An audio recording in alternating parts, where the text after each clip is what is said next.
Have you ever heard of King Leopold II? Probably not, yet he has a very good chance to have been the most evil monarch of all time. King Leopold II of Belgium personally oversaw the deaths of millions of people in the Congo.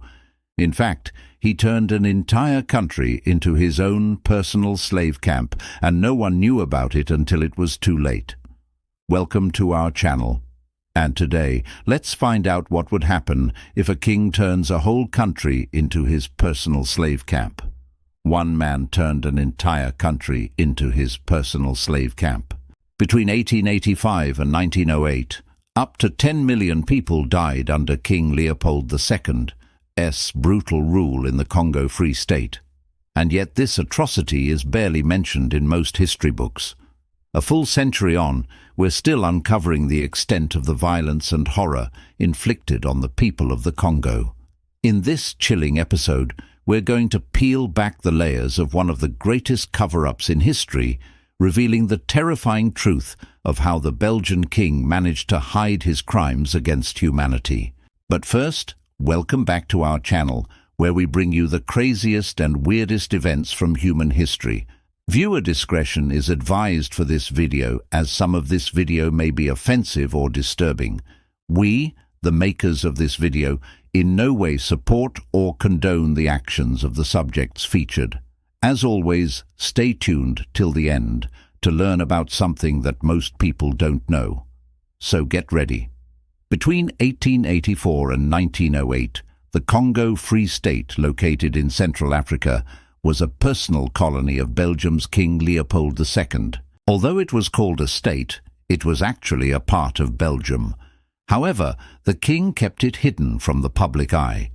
He made sure to maintain tight control over the region, treating it as his personal property rather than part of an official state.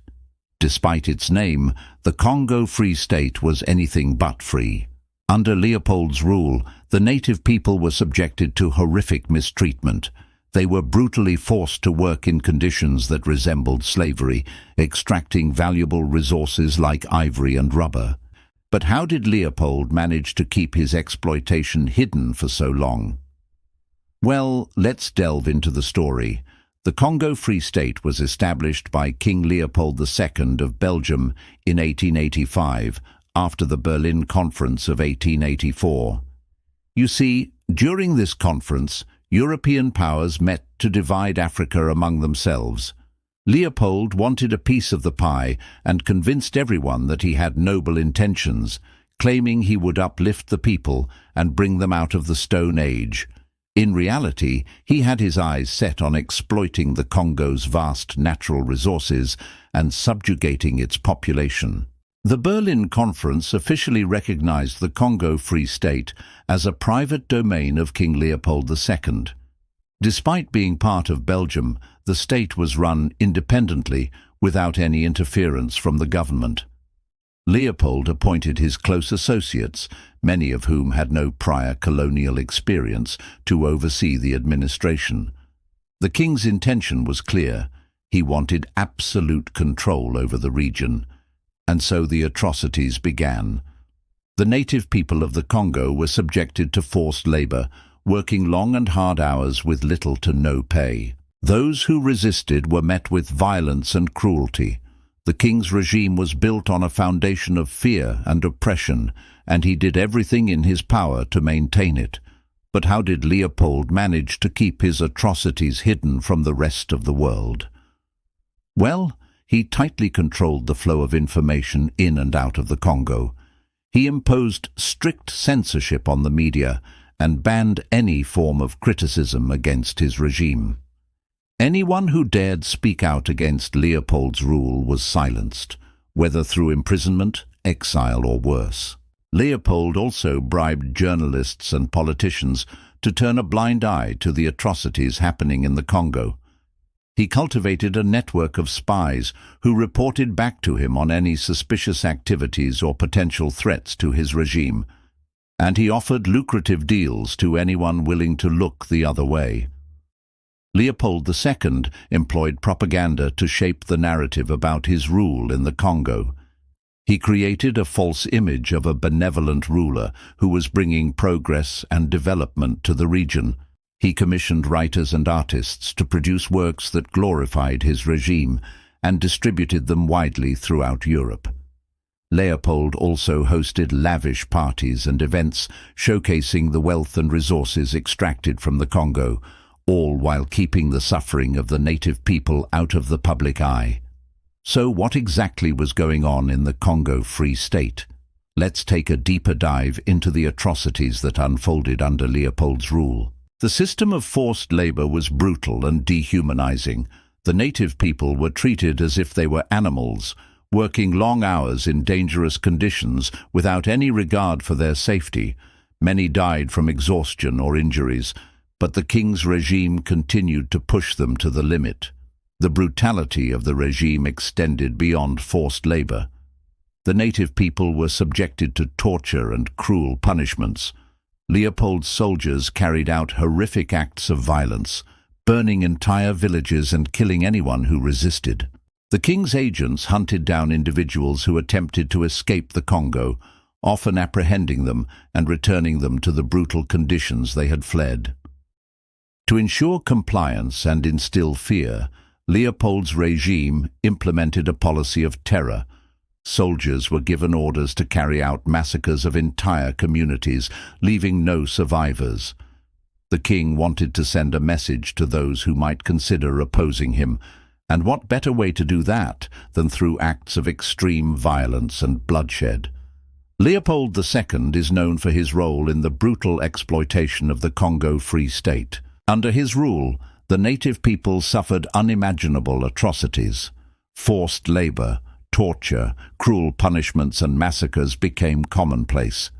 Leopold's regime was built on a foundation of greed and oppression, and the true extent of his atrocities may never be fully known.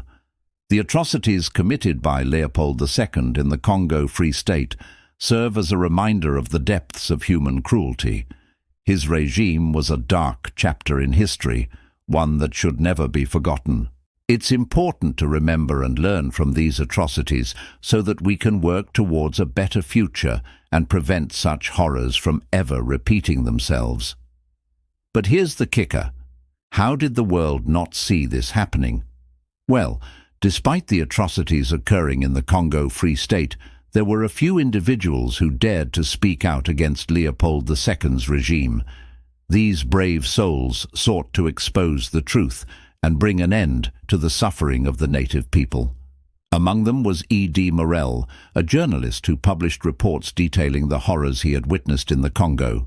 His articles shed light on the brutality of Leopold's regime and helped raise public awareness about the atrocities taking place. Another notable figure was Roger Casement, a British diplomat who infiltrated the Congo Free State and gathered evidence of the horrific treatment of the native people. He prepared a confidential report for the British government, which ultimately led to increased scrutiny of Leopold's regime. These individuals faced significant opposition and danger as they went against the powerful King Leopold II and his well-oiled propaganda machine. But their efforts were crucial in exposing the truth and mobilizing public opinion against the regime. With time, the mounting pressure and negative publicity surrounding the Congo Free State forced Leopold II to take action. In 1908, he agreed to transfer the colony to the Belgian government, ending his personal rule over the region. While this marked a significant step towards putting an end to the atrocities, the damage done to the Congo and its people would continue to be felt for generations. However, it's important to note that Leopold II's reign of terror was not solely brought to an end by outside forces. The bravery and resilience of the native Congolese people also played a crucial role. Despite facing unimaginable hardships and persecution, they resisted against the oppressive regime in various ways. From revolts and protests to acts of defiance, the Congolese people demonstrated their determination to fight for their freedom and dignity. Their courage and perseverance in the face of adversity paved the way for a better future for themselves and generations to come. In conclusion, the atrocities committed by Leopold II in the Congo Free State are a dark stain on history.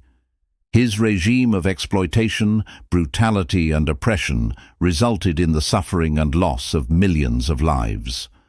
While Leopold attempted to hide his crimes through censorship, propaganda and bribery, the truth eventually came to light thanks to the efforts of brave individuals who exposed his regime's atrocities. The legacy of the Congo Free State serves as a reminder of the importance of speaking out against injustice and working towards a more equitable and compassionate world. Let us know your thoughts. Why do you think this history isn't taught more widely? What can we do to make sure such atrocities are never repeated? Together, we can honor the memory of those who suffered under Leopold's regime by striving for a brighter and more inclusive future. That's all for today. Thank you for joining us on this journey through history. If you enjoyed this video, don't forget to show your support. Your engagement helps us bring more captivating historical tales to life. Before you go, grab your free ebook in the description, and if you haven't already, subscribe for more. Stay curious, keep exploring, and we'll see you in the next video.